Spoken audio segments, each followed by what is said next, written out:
अरे सुनो महेश, आज ये सही मौका है। अगर मुखिया को दवा में जहर मिलाकर दे दिया जाए तो उसका सारा धन हमारा हो सकता है। इसमें तुम्हारा क्या राय है? हाँ महेंद्र, मुझे भी लगता है कि रोज रोज उसके तलवे चाटने से अच्छा है एक दिन कष्ट करके उसको इस दुनिया से ही विदा कर दिया जाए और हम दोनों आपस में सारे धन का बंटवारा कर लें। मैं तैयार हूँ, बस तुम बताओ कब मारना है उसे। ये काफी साल पहले की सच्ची कहानी है। एक छोटे से गांव लुर्गापुर में गरीब किसान राम प्रसाद रहता था। वो गांव के जाने माने जमींदार वीरेंद्र सिंह के खेत में काम करता था। राम प्रसाद का एक बेटा भी था जो पढ़ाई लिखाई में बहुत ही तेज था, लेकिन पैसों के कारण उसे पढ़ाई बीच में ही छोड़नी पड़ी। अब वो भी अपने पिता के साथ खेतों में काम करना शुरू कर देता है। पिताजी, आप कुछ भी कहो, लेकिन मेरा दिल नहीं करता कि ऐसे दूसरों के खेत में मजदूरी करूं। मैं पढ़ा लिखा हूं, कोई ना कोई बिजनेस तो कर ही लूंगा। देखो बेटा, किसी भी इंसान का दिल नहीं करता कि वह मजदूरी करे, लेकिन उसकी ऐसी हालत हो जाती है कि वह मजबूरन वह काम करता है।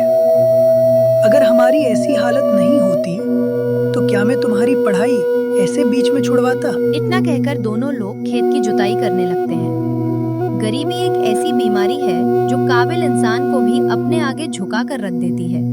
लेकिन कन्हाई एक ऐसा लड़का था जो अपनी गरीबी को मिटाना चाहता था, मगर वो अपनी हालत के आगे मजबूर था। समय बीत जाता है और दुर्भाग्य से राम प्रसाद की मृत्यु हो जाती है। कन्हाई पहले ही गरीबी से लड़ रहा था, लेकिन अब उस पर एक और नया संकट आ चुका था। वाह भगवान, यह आपकी कैसी लीला है। एक मुसीबत हटी नहीं कि दूसरी मुसीबत सर पर आ गई। पिताजी, आप मुझे छोड़कर चले गए, अब मैं अकेला क्या करूं? ऐसे ही कुछ दिन बीत जाते हैं और अब कन्हई के पास ना पैसा बचता है ना ही राशन। उसकी मजबूरी थी कि पेट पालने के लिए खेतों में काम करे, लेकिन कन्हई तेज था। वो कुछ नया करने का सोचता है। अब घर में कुछ भी खाने को नहीं बचा है। अगर पिताजी के कहे अनुसार खेती किया तो कभी आगे नहीं बढ़ पाऊंगा, क्योंकि बचपन से पिताजी खेती ही करते आए हैं, लेकिन आज तक उन्होंने एक घर भी नहीं बनाया। आखिर मैं ऐसा कौन सा बिजनेस करूं जिसमें लोगों का इंटरेस्ट हो और धंधा अच्छा चले? क्यों ना पिताजी का सपना पूरा किया जाए। उनका सपना था कि मैं पढ़ लिख कर गांव वालों की मदद करूं। पढ़ाई तो पूरी नहीं हुई है, लेकिन लोगों की मदद तो कर ही सकता हूं। इस गांव में बहुत ऐसे लोग हैं जिनके पास समझ की कमी है। अगर मैं बुद्धि की दुकान खोल दूं और अक्ल का सौदा करूं तो कैसा रहेगा? कन्हई एक अकल की दुकान खोलने का फैसला करता है, क्योंकि वह काफी तेज और बुद्धिमान था। कुछ ही दिनों में कन्हई एक दुकान खोल लेता है, जिसके ऊपर बड़े अक्षरों में लिखवाता है, अक्ल का सौदा। आओ आओ भाई, अक्ल ले लो। अक्ल छोटे बड़े सभी के काम आएगी। आइए, नई बाजार में नई दुकान। कन्हई को अक्ल का सौदा करते देख लोग उसका मजाक उड़ाने लगे। अरे मुकेश, देखो देखो, अक्ल का सौदा हो रहा है। अरे वाह रे कन्हाई, क्या बुद्धू बनाने का नया धंधा खोल लिया। पिताजी को मरे साल भी नहीं हुआ और तुमने अपना नाटक शुरू कर दिया। भला अक्ल भी बेचने की चीज है? कौन खरीदेगा तुम्हारी अक्ल? अरे हाँ भैया, यह तो अक्ल का सौदा कर रहा है, लेकिन मुझे लग रहा है कि सबसे पहले इसका ही अक्ल कहीं खो गया है। अरे कन्हाई, क्या तुम पागल हो गए हो? भला अक्ल भी खरीदने की चीज है जो लोग तुमसे खरीदेंगे? अरे चलो भैया, हम लोग तो बेवकूफ हैं, हमारे पास अक्ल कहाँ? हमारे माता पिता हमें अक्ल दिए ही कहाँ? हम लोग तो पागल हैं। नहीं नहीं, मैंने कोई गलती नहीं की। हर काम की शुरुआत में थोड़ी परेशानी होती ही है। कुछ दिन और देखता हूं, अगर फायदा हुआ तो ठीक, नहीं तो आगे सोचूंगा। इतना कहकर कन्हई फिर से आवाज लगाने लगता है। आओ भाई, अकल का सौदा करो। अपने धंधे का नुकसान समझो, कम पैसों में जीवन सुधारो। कन्हई को लोग कितना भी भला बुरा कहें, लेकिन वो अपना काम करता ही रहा। धीरे धीरे उसकी दुकान पूरे गांव में चर्चा का विषय बन गई। लोग बातें बनाने लगे। अरे भाई, तुम्हें पता है, कन्हाई ने एक दुकान खोली है जिसके बोर्ड पर साफ लिखा है, अक्ल का सौदा। हाँ भाई, तुम ठीक कह रहे हो। ऐसा क्या दिमाग देगा वो जो हमारे पास नहीं है। मुझे लगता है यह पैसा कमाने का एक ढोंग है और हम जैसे भोले भाले गांव वालों को बेवकूफ बनाने का तरीका।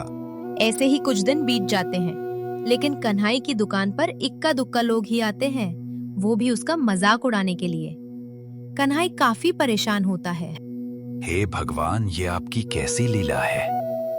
आज पूरे 1 हफ्ता हो चुका है और इस 1 हफ्ते में केवल 15 रुपए का ही धंधा हुआ है। लेकिन कोई बात नहीं, आज नहीं तो कल इस गांव वालों को मालूम जरूर पड़ेगा कि मेरा बुद्धि कितना जरूरी है उनके लिए। उसी गांव में एक बहुत ही कंजूस चतुरदास अपनी मूर्ख पत्नी गौरी के साथ रहता था। चतुरदास पैसों वाला तो था, लेकिन एक नंबर का कंजूस था। अजी, क्यों ना दान दक्षिणा मांगना छोड़कर बुद्धि की खेती करें? दान दक्षिणा में क्या रखा है? देख नहीं रहे, लोग रोज समस्याओं से परेशान हैं। अगर हम अक्ल की खेती करेंगे तो लोग हमारे पास अक्ल खरीदने आएंगे। हम पंडित हैं, इसका फायदा उठाकर लोगों को समझ देंगे और पैसे कमाएंगे। अरे चुप रहो भाग्यवान, भला कौन अक्ल खरीदेगा? क्या लोग बेवकूफ हैं जो हमारा राय लेने आएंगे? आइंदा मुझसे ऐसी उल्टी सीधी बातें मत करना, नहीं तो बहुत बुरा होगा। मैं दक्षिणा मांगने जा रहा हूँ, तुम घर संभालो। इतना कहकर चतुरदास वहाँ से चला जाता है। तभी गौरी को कुछ याद आता है। अरे राम, घर में सब्जी तो खत्म है। अगर समय पर खाना नहीं बनाया तो पंडित जी फिर डांटेंगे। एक काम करती हूँ, जब तक वो बाहर हैं, मैं बाजार से सब्जी ले आती हूँ। गौरी बाजार के लिए निकल पड़ती है। रास्ते में ही कन्हाई की दुकान पड़ती है। जैसे ही उसकी नजर बोर्ड पर पड़ती है, वो चौंक जाती है। अरे बाप रे, अकल की दुकान। अभी तो मैं चतुरदास से अकल की खेती करने की बात कर रही थी और यहाँ तो बेच भी रहे हैं। मैंने कहा था कि इसकी डिमांड है, लेकिन उन्होंने मेरी बात मानी ही नहीं। कोई बात नहीं, मैं खुद ही थोड़ी अकल खरीद लेती हूँ और उन्हें दिखाऊंगी। भैया, अकल कितने रुपए किलो है? देखो बहन, मैं अकल तौल कर नहीं बेचता, लेकिन हाँ, अगर आप जितना कहेंगी उतने का अकल दे सकता हूँ। बस आप ये बताइए कि कितने पैसों का चाहिए। ठीक है भैया, आप एक काम करो, 10 रुपए की अकल दे दो। जब कम पड़ेगा तो और ले जाऊंगी। कन्हाई एक नया ग्राहक देखकर खुश हो जाता है। वो एक कागज पर कुछ लिखकर गौरी को दे देता है। गौरी बाजार से सब्जी खरीदकर घर लौट आती है। थोड़ी देर बाद चतुरदास भी घर पहुंच जाता है। आइए जी, मैं आपका ही इंतजार कर रही थी। देखिए, मैं बाजार से अकल खरीद कर लाई हूँ।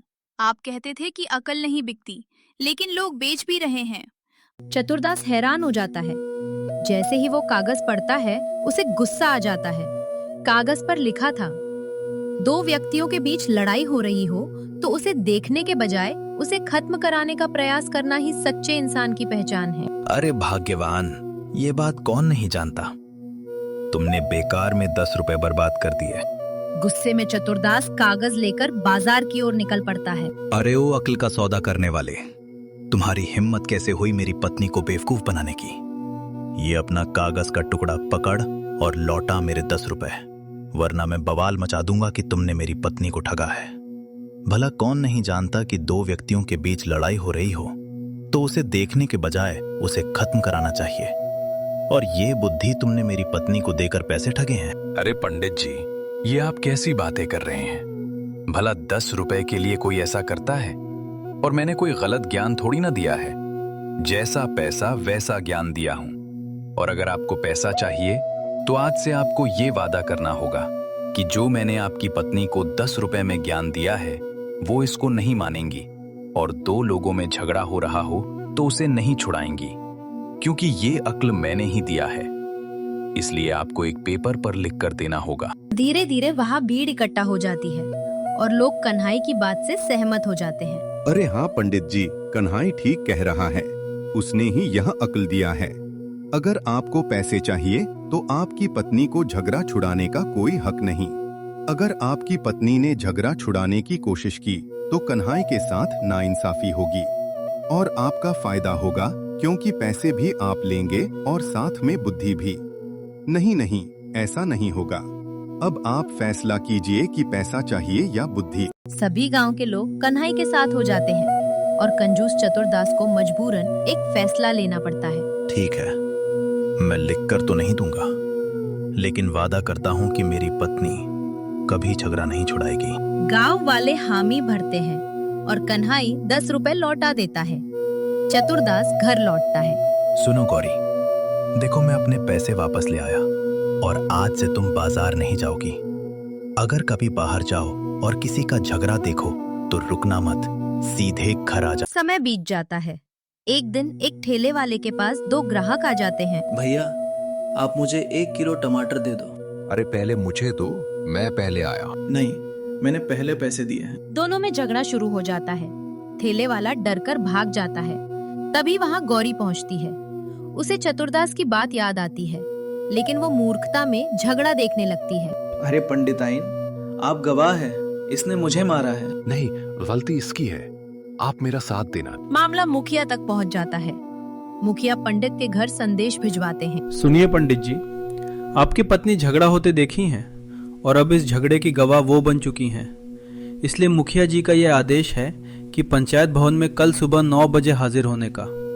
समय से पहुंच जाइएगा, वरना मुखिया जी गुस्सा हो जाएंगे। चतुरदास डर जाता है और गौरी को सारी बात बताता है। दोनों मिलकर कन्हई के पास जाते हैं। चतुरदास कन्हैया को सारी समस्या बताता है। कन्हैया बहुत खुश था कि आखिर पंडित को उसकी जरूरत पड़ ही गई। ठीक है पंडित जी, मैं इसका उपाय बता तो दूं, पर इसके बदले में 100 रुपए लगेंगे। अगर आपको मंजूर है तो बताओ। कन्हई, मुझे ये सौदा मंजूर है। बस तुम मेरी पत्नी को इस जाल से बचा लो। ये लो, तुम अपने 100 रुपए और इससे बचने का एक सही उपाय बताओ। पंडिताइन, कल पंचायत में पागल जैसा व्यवहार करना, कुछ भी उल्टा सीधा बोल देना। मुखिया आपको पागल समझकर छोड़ देगा। ठीक है कन्हाई, मैं वैसा ही करूंगी जैसा तुमने बताया है। अगले दिन गौरी मुखिया के पास जाती है। देखिए पंडिताइन जी, मैं आपको यहाँ बुलाना तो नहीं चाहता था, लेकिन मैं एक मुखिया हूँ और समाज की सेवा करना मेरा धर्म है। इसलिए आप साफ साफ यह बताइए कि उस दिन आपने क्या देखा। इन दोनों में से किनकी गलती थी? ये कैसे सवाल कर रहे हैं मुखिया जी? अगर आपको पता नहीं कि किनकी गलती थी, तो आप इनमें एक बार और झगड़ा करा दीजिए, फिर आपको मालूम चल जाएगा। लेकिन मुझे लगता है कि उस दिन इनकी गलती नहीं थी, शायद वो लाल टमाटर की गलती थी। कैसे बेचारी वहीं ठेले पर पड़ी रही, आज तक उसे कोई ग्राहक नहीं खरीदा। ये औरत तो पागल लगती है, इसे जाने दो। मुखिया पंडित की पत्नी को छोड़ देता है। भाग्यवान खुशी खुशी घर चली आती है और पंडित जी से कहती है, देखा जी, मैंने कैसे झगड़ा भी देख लिया और बिना किसी परेशानी के बच भी गई। हाँ, तुम बच तो गई, लेकिन अब एक नई चिंता है। अगर मुखिया को पता चल गया कि तुम पागल नहीं थी बल्कि नाटक कर रही थी, तो हमें कड़ी सजा मिल सकती है। अरे हाँ जी, आप ठीक बोल रहे हैं, मैं इसके बारे में तो सोची ही नहीं। एक काम करते हैं, फिर से उस अकल के सौदागर से इसके बारे में बातें करते हैं। मुझे यकीन है इस समस्या का समाधान भी वो जरूर निकाल लेगा। दोनों लोग फिर से अक्ल के सौदागर के पास जाते हैं और अपनी समस्या बताते हैं।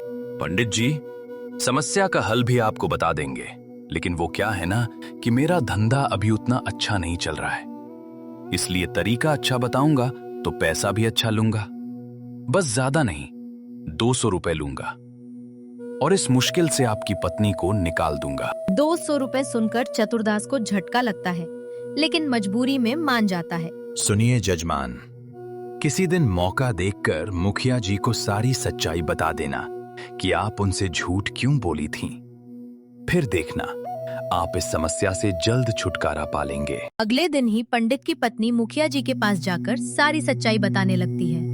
मुखिया जी, मैंने उस दिन पागल होने का नाटक इसलिए किया ताकि आप किसी एक को गलत सजा ना दे दें। अगर आप किसी को सजा देते तो वो आपको वोट नहीं देता। अरे वाह पंडिताइन, आज तुमने तो वाकई में मुझे खुश कर दिया। अगर तुमने उस दिन सच बोली होती तो उन दोनों में से एक को सजा भुगतनी पड़ती और उसके बाद सच में मुझे वोट मांगने में दिक्कत होती। लेकिन तुमने दिमाग लगाया और पागल होने का नाटक की। सच में मैं बहुत खुश हूँ। जाओ, मैंने तुम्हें माफ किया। पंडित की पत्नी ने कन्हई के बारे में भी सारी बात बता दी। मुखिया कन्हई को बुलाते हैं और उसकी दी हुई शिक्षा का सम्मान करते हैं। कन्हई, आज मैं बहुत खुश हूँ कि तुम हमारे गांव में हो। आज तुमने जो सलाह गोरी को दी वो बहुत अच्छी सलाह थी। इस सलाह से गोरी भी बच गई और मेरा भी फायदा हो गया। ऐसे ही काम करते रहो। ऐसे ही अपनी बुद्धि के दम पर अपने पिता का नाम रोशन करते रहना।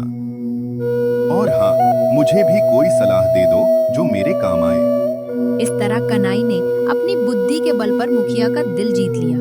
उसकी गरीबी भी धीरे धीरे खत्म हो गई। वो अब गांव का एक सम्मानित और समझदार व्यक्ति बन चुका था। अगर कोई इंसान अपनी बुद्धि का सही इस्तेमाल करे तो वो हर मुश्किल का हल निकाल सकता है।